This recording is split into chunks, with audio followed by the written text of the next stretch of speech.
किसान वाणी सुनने वाले सगले पंचन का ही हमरे कैसे राम राम भैया। उम्मीद कही थे अपना बचे स्वस्थ और सुरक्षित हो। यह कार्यक्रम के प्रायोजक हैं कृषि मंत्रालय भारत सरकार। अपना का सुनवाओ एक छोटा बात जो अपना समझब। एक रोज हमार महतारी बनाई हलवा और 2 कटोरा माही मेज पे रख दीन और एक के ऊपर 2 बादाम रख दीन, जबकि दूसरे कटोरे में हलवे के ऊपर कुछ नहीं रहा। फिर वही कहिन कि तुम कौनो एक कटोरा चुन लिया। अब वह दिन हम बच्चे के पास इतना पैसा नहीं रहा अब कि भैया हम बच्चे बहुत मेवा खाई ता बादाम आना बड़ा मुश्किल रहा। खैर जो 2 बादाम वाला कटोरा रहा वही हम चुन लिए। मैं अपने आप का बड़ा बुद्धिमान समझन, वहीं 2 बादाम मिल के हलवा माही जल्दी जल्दी हम खा लेंगे।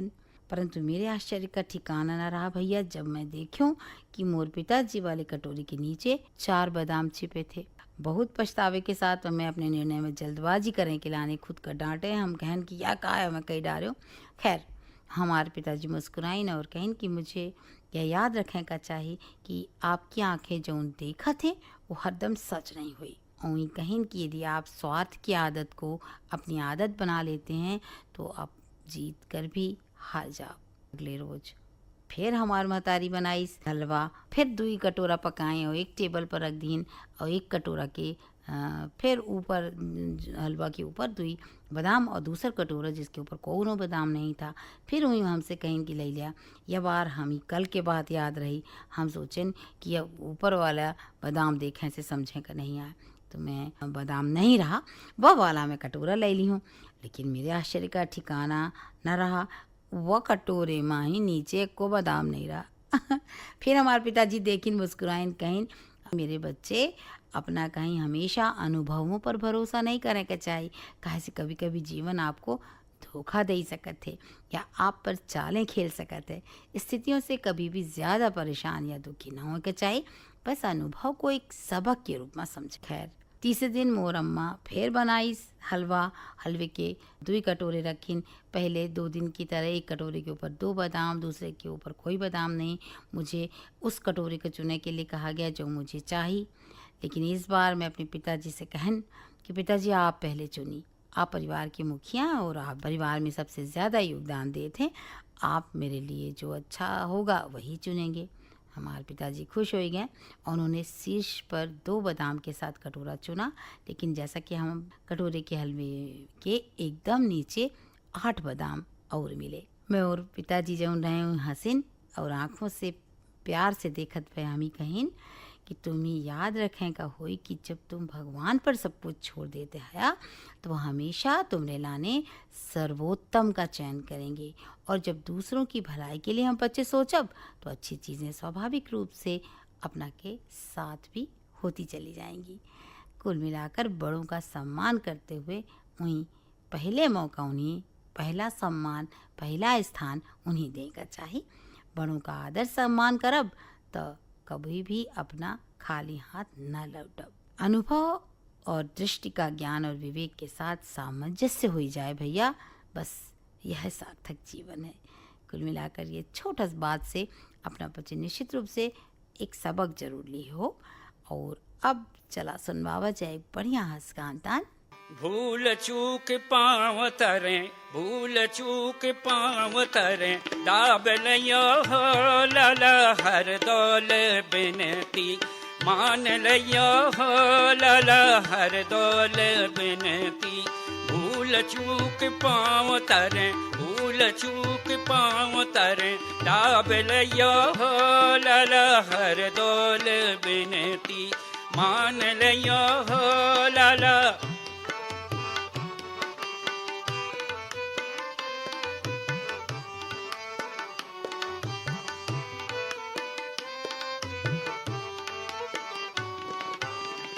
माथे को सेहरा हर दौल जुख सोहे, माथे को सेहरा हर दौल जुखों सोहे, कलियों की लटकन संभाल लियो हो लाला हर दौल बिनती, मान लियो हो लाला हर दौल बिनती।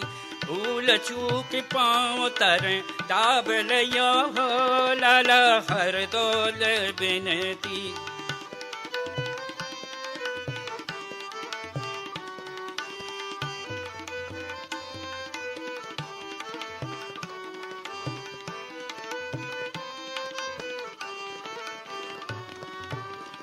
कानन कुंडल हर दौल जूखों सोहे, कानन कुंडल हर दौल जूखों सोहे, गुंजन की लटकन संभाल लियो हो लाला हर दौल बिनती। मान जइयो हो लाला हर दौल बिनती। भूल चूक पाँव तरें दाब लियो हो लाला हर दौल बिनती।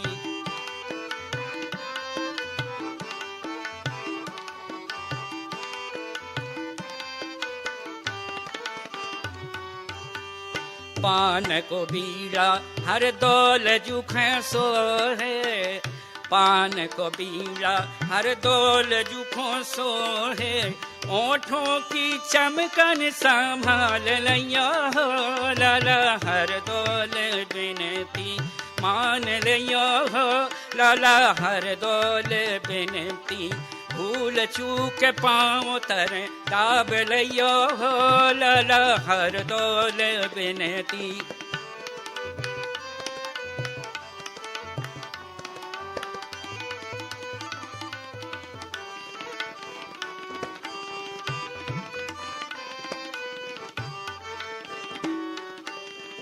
रेशमी बागो हर दौल जूखों सोहे, रेशमी बागो हर दौल जूखों सोहे, कटारी की लटकन संभाल लियो हो लाला हर दौल बिनती।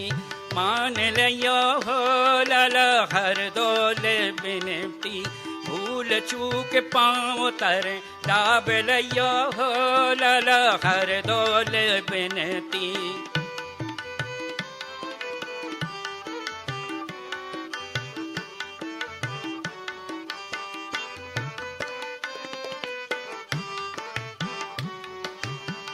हाथ में कंकन, हाथ में कंकन हर दौल जूखों सोहे, हाथ में कंकन हर दौल जूखों सोहे, मोतियन की लटकन संभाल लियो हो लाला हर दौल बिनती।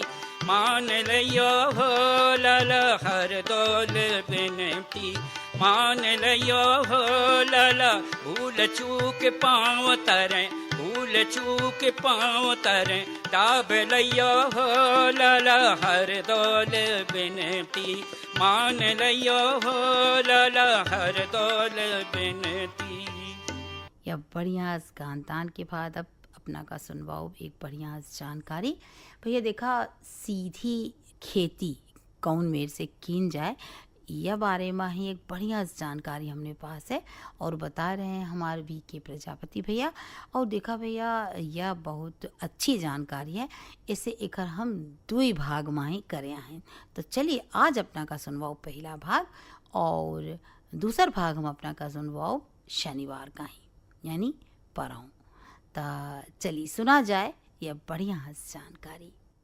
किसान भाइयों और बहनों नमस्कार। खरीफ का सीजन शुरू हो चुका है, जैसा कि आप जान ही रहे हैं। हमारे जो प्रदेश में मानसून आए हुए भी लगभग एक सप्ताह हो चुका है और अब खरीफ की जो तैयारी के लिए जो है उपयुक्त समय है, जैसे कि मिट्टी के विषय में हमने बताया भी था और अभी जो विकसित कृषि संकल्प अभियान चल रहा था इसी के लिए ही आयोजित किया गया था कि जो खरीफ की जो बुआई है उसमें जो भी जानकारी आपको दी जा सके, जो उचित तरीके से जिसका प्रबंधन कर सके।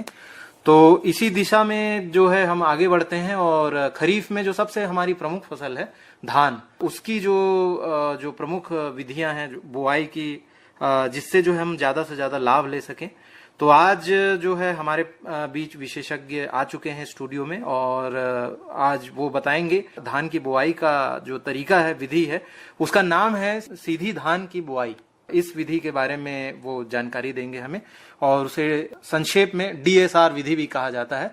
तो हमारे बीच हैं कृषि विज्ञान केंद्र शहडोल से आए हुए विशेषज्ञ श्री बी के प्रजापति जी। आइए जानते हैं उनसे। डॉक्टर साहब नमस्कार। आपका किसान भाइयों, आप सभी को मेरा नमस्कार।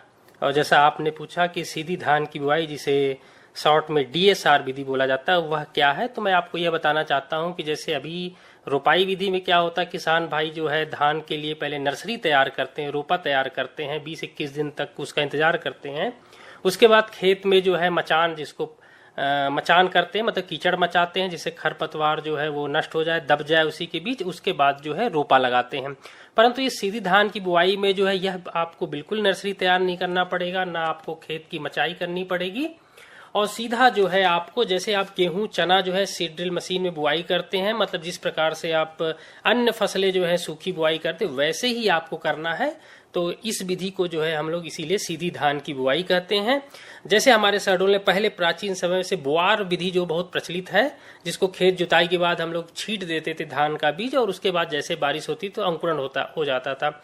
यह जो है उसी से एक आगे नवीन तकनीकी है, नवाचार है, जिसके अंतर्गत हम लाइन से जो है धान की बुआई करते हैं। इसी को है जो है हम सीधी धान की बुआई कहते हैं। बिल्कुल। और ये जो डीएसआर जो इसको संक्षेप में कहा जाता है, वो इसको इसलिए बोला जाता है कि डायरेक्ट सीडेड राइस, या सीधी धान की बुआई का ही शॉर्ट में बोला, इसको डीएसआर बोला जाता है। इसका पूरा नाम है डायरेक्ट सीडेड राइस। जी जी जी। ऐसा माना जाता है, मेरे मन में एक प्रश्न आ रहा है कि जो श्री विधि जो होती है, जिसमें रोपा लगाया जाता है, वो ज्यादा बेहतर होती है। आप जो है इस विधि के पक्षधर क्यों हैं? किसान भाइयों, जैसा इसके लाभ मैं आपको बताना चाहूंगा। जैसे आपने बोला कि श्री विधि जो है ज्यादा लाभप्रद है, परंतु आप देखेंगे कि किसान भाई जब भी रोपा लगाना होता है तो एक तो मजदूर की कमी हो जाती है रोपाई के समय पर। तो किसान भाई जो है 20 या 21 दिन की थरा, जिसको नर्सरी का रोपा बोला जाता है, वो 20-21 दिन में न लगाकर वो कई बार 30 से 35 दिनों के जो है नर्सरी के पौधे को रोपा को लगाते हैं, जिससे एक तो कल्ले कम बनते हैं, उत्पादन कम प्राप्त होता है। अगर हम मजदूरों की बात करें तो 1 एकड़ मजदूर को रोपाई करने के लिए 1 एकड़ में कम से कम जो है 10 मजदूर लगते हैं। ये 10 मजदूर तब लगते हैं जब किसान खुद के घर का रोपाई करना होता है, तब लगभग जो है उसको खर्च जो आता है 3000 के आसपास आता है।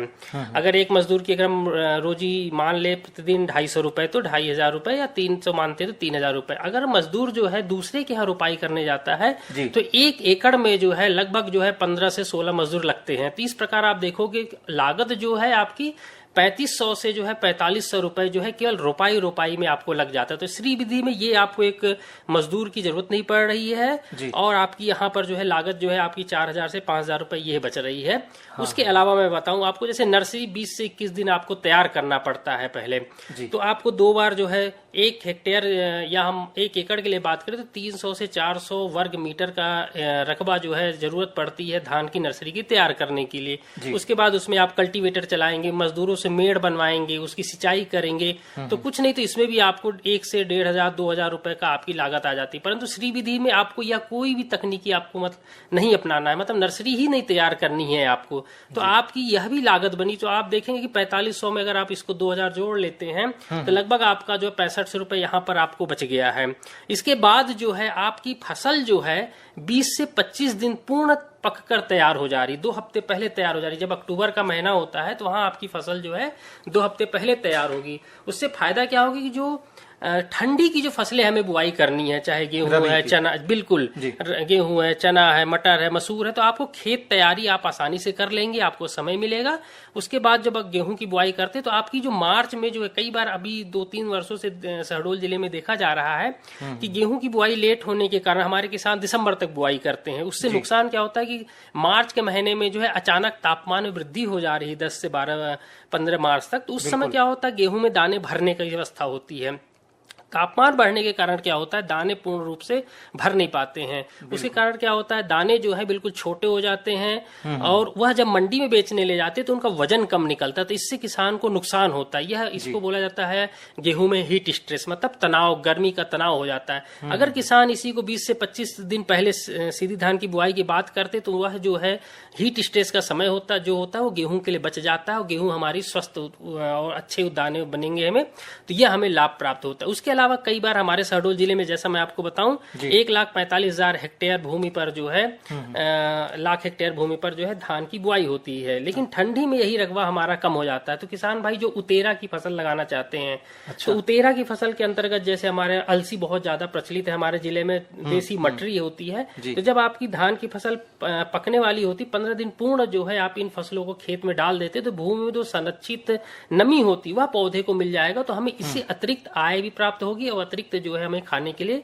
अनाज भी उपलब्ध हो पाएगा। दूसरी जो है मिथेन की समस्या जो है, जब पानी भरा होता है तो मिथेन गैस निकलती है, लेकिन सीधी धान की बुआई में ये किसी भी चीजों की आपको पानी भरा ही नहीं रहेगा तो जो है आपको मिथेन की समस्या नहीं होगी। जब हम लोग खेत में मचान करते हैं तो रोटावेटर चलाते हैं, तो रोटावेटर का 1 घंटे की लागत जो होती है 1,000 रुपए प्रति घंटा चल रहा है। अगर आप 1 एकड़ में 2 बार रोटावेटर चलवाते हैं धान की रुपाई के लिए, तो आपकी 2,000 रुपए लागत यहाँ भी लग जाती है। तो आप देखेंगे 65,000 में अगर आप 2,000 और जोड़ लें तो लगभग जो है 8500 रुपए जो है आपकी लागत यहाँ पर भी लग रही है। आप ओवरऑल देखेंगे 1 हेक्टेयर भूमि में लगभग या 1 एकड़ में आप बात कर ले तो आपका 8 से 10,000 रुपए आप अपनी लागत को यहाँ बचा सकते हैं। और जो जैसा मैं आपको बोला रोटावेटर चला के मचाई करते तो उससे जो मिट्टी की संरचना होती है वह टूट जाती है, जो सैंड सिल्ट क्ले में।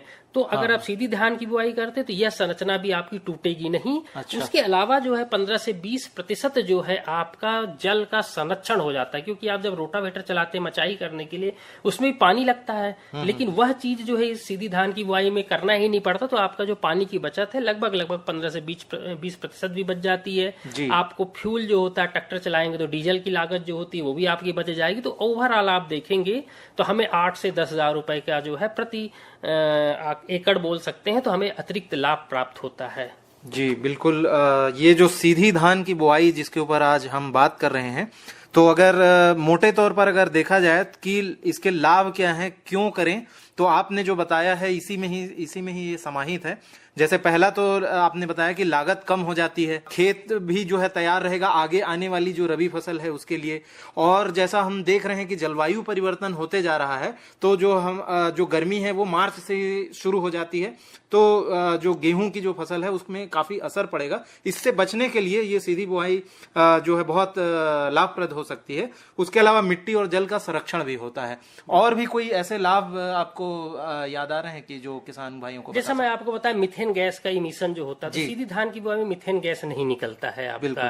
तो यह जो है जलवायु परिवर्तन, मिथेन गैस जो है ग्रीन हाउस गैस जिसको बोला जाता है, वह जो नहीं निकलेगा तो हमारा जो क्लाइमेट चेंज इस समय जो है जलवायु परिवर्तन पे जो असर दिख रहा है वह भी थोड़ा सा कम हो जाएगा एक्चुअली। तो यह मुख्य रूप से आपको मैं ये विभिन्न प्रकार के लाभ बताया है जी। तो अब हमारे किसान भाई ये भी जान चुके हैं कि इसकी जो विधि है वो, और साथ ही जो है क्यों करें, लाभ क्या है, ये जान चुके हैं। अब जानते हैं कि इसको सीधी धान की जो बुआई है उसको करने के तरीकों के बारे में जानते हैं कि किस तरीके से इसको करते हैं। किसान भाइयों, इसमें सर्वप्रथम तो जरूरी है कि किस्मों का चयन करना जी। तो मैं आपको बता दूं, हम किसान भाइयों को यह ध्यान रखना होता है कि उनके खेत की मिट्टी किस प्रकार की, मतलब हल्की मिट्टी है या भारी मिट्टी है, या किसान के पास पानी की उपलब्धता कितनी है। अगर किसान भाई जो है 110 से 120 दिन की अगर किस्म लगाना चाहते हैं तो हमारे शासकीय संस्थान बीज निगम है, नेशनल सीड कॉर्पोरेशन है, और हमारे कृषि विभाग के माध्यम से भी जो है अभी सभी सोसाइटीज में जो है बीज पहुंचने वाले हैं, पहुंच भी गए हैं। तो उसमें जैसे किसान को मैं बता दूं, जैसे JR81 एक किस्म है, JR206 है, यह 115 से 120 दिन की किस्में हैं। इसमें उत्पादन जो है प्रति हेक्टेयर 40 से 50 के बीच हमें प्राप्त होता है। उसके अलावा जो है जैसे MTU 1010 जो किसानों के बीच बहुत प्रचलित किस्म है, उन किस्मों का आप चयन कर सकते हैं। MTU 1156 है, MTU जो है 1064 है। तो यह मुख्य रूप से जो किस्में है। IR 64 DRT1 जो है एक मुख्य रूप से फसल धान की किस्म है। तो यह 115 से 120 दिन की किस्म है। किसान भाई अगर इसको चयन करते हैं तो फसल 115 दिन में तैयार हो जाएगी, 120 दिन में तैयार हो जाएगी। उत्पादन भी 45 से 50 कुंटल प्राप्त होगा। और किसान भाइयों के पास अगर मान लीजिए सेंटेड धान लगाना चाहते हैं, हमारे जिले में कई किसान जो है बहुत इच्छुक होते हैं इनके लिए, तो उसमें उनकी जैसे पूसा बासमती 1 है, पूसा बासमती 1121 है, पूसा बासमती 1692 है, पूसा बासमती 1885 है, पूसा बासमती 1886। तो ये किस्में जो 140 से 145 दिन की होती है और यह भारी भूमि में लगाना होता है। तो ये जो है भारी भूमि की किस्में हो गई। अब जैसे किसान को मान लीजिए 125 से 130 दिन की लगानी तो CR 310 और IR 64 DRT1 इस किस्म का चयन वह कर सकते हैं।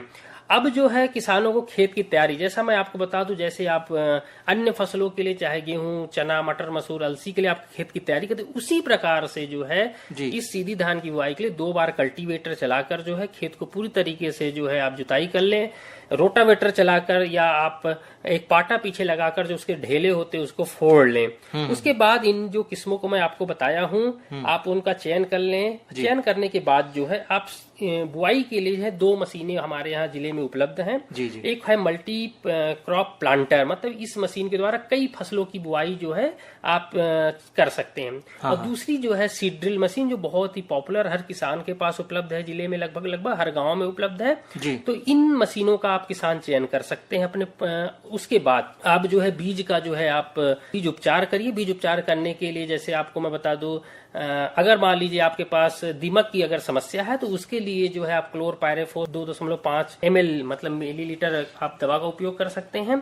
अगर दीमक की समस्या नहीं है तो आप सीधा जो है आप कवकनाशी जो है कार्बेंडाजिम मैंकोजेब जो है, या आप बिटावेक्स जो है 2.5 ग्राम प्रति किलो बीज को उपचारित करने के लिए आप उपयोग कर सकते हैं। इसको उपचारित करने के उपरांत जो है आप जो है सीड ड्रिल मशीन में जो है आप पीछे के खांचे आप देखे होंगे तो वहां पे बीज आपको डालना है, आगे की ओर जो है खाद डालना होता है और उसको नीचे की ओर आप सेट कर लीजिए, पूरी नाली खोल दीजिए। क्योंकि आप जब पूरे सीड ड्रिल मशीन की नाली को आप खोल देंगे तो 22.5 सेंटीमीटर का जो है दूरी बन जाएगी आपकी। जो किसान अक्सर धान की बुआई जो है 20 या 25 सेंटीमीटर दूरी पर करते तो वह दूरी भी जो है इसके माध्यम से जो है सही हो जाएगी। उसके बाद जो है सीधी धान की बुआई में सबसे मुख्य समस्या जो आती है आपकी खरपतवार और अंकुरण की। तो हमारे यहाँ 2 तरीके धान की इस सीधी बुआई के तरीके में, एक तो भूमि को जो है तैयार करने के पूर्व जो है आप जो है पलेवा कर दें, जिसको तरबतर विधि बोला जाता है। परंतु जो है अब तो बारिश हो चुकी है तो किसानों को जो है तरबतर करने की आवश्यकता नहीं है।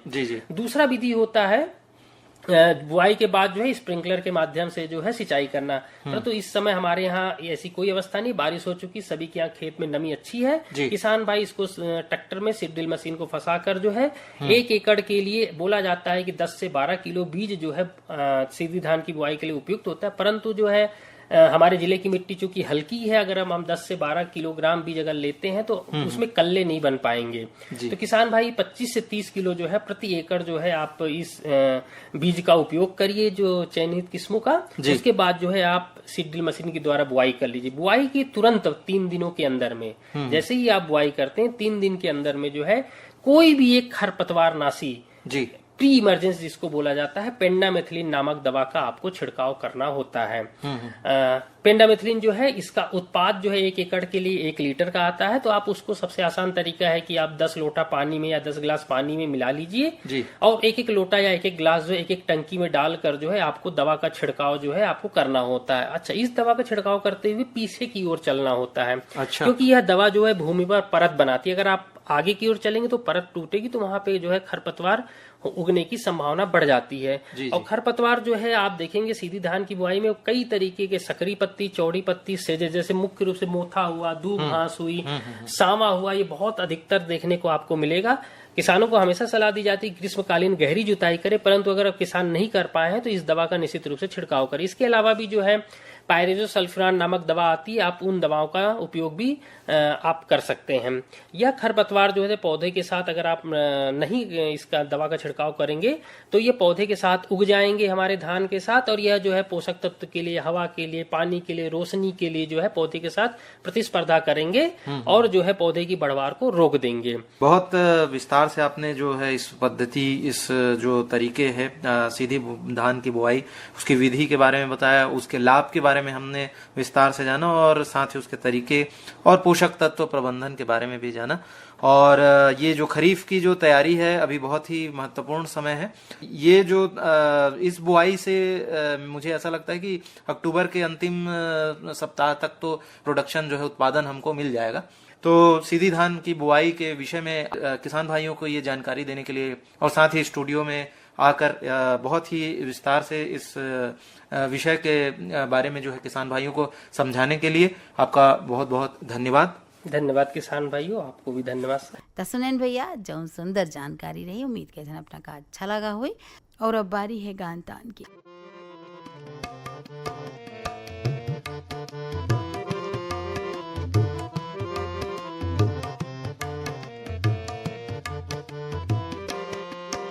मन चल वृंदावन धाम नाम रट राधा प्यारी का। मन चल वृंदावन धाम नाम रट राधा प्यारी का। कर देगी बेड़ा पार नाम जप श्यामा प्यारी का।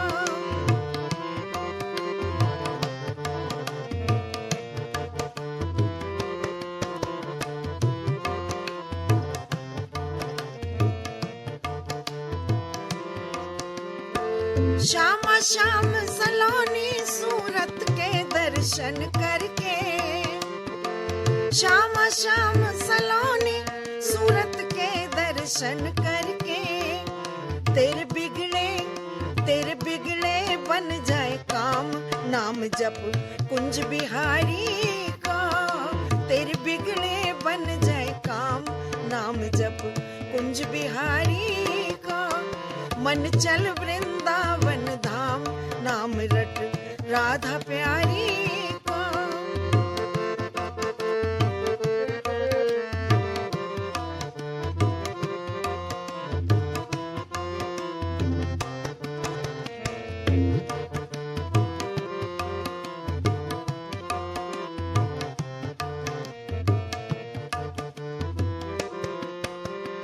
गली गली में राधे राधे जपता जा प्यारे। गली गली में राधे राधे जपता जा प्यारे। बिन राधे दर्श मिले नए मनवा श्याम बिहारी का। बिन राधे दर्श मिले नए मनवा श्याम बिहारी का।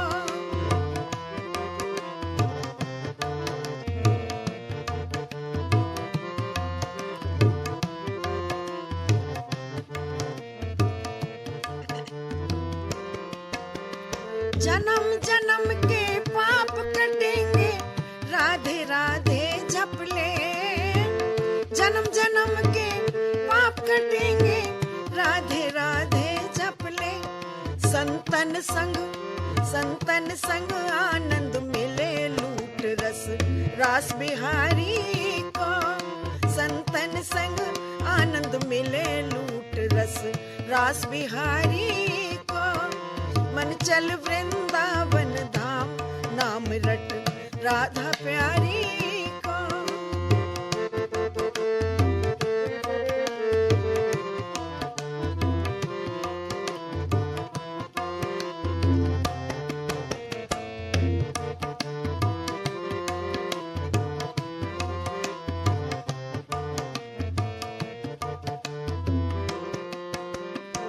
छोड़ जगत के बंधन सारे श्याम को तू है जा।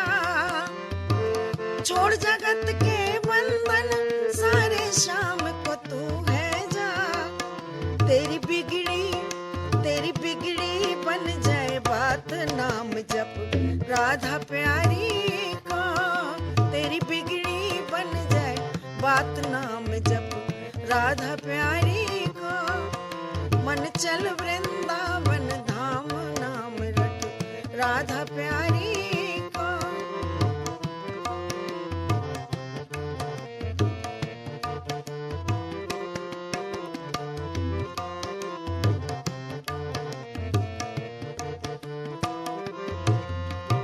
जन्म जन्म के पाप कटेंगे राधे राधे जप ले।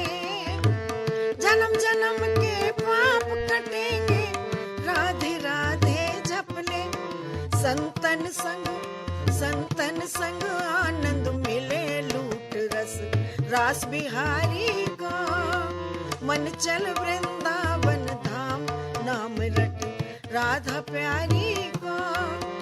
मन चल वृंदावन धाम नाम रट राधा प्यारी को।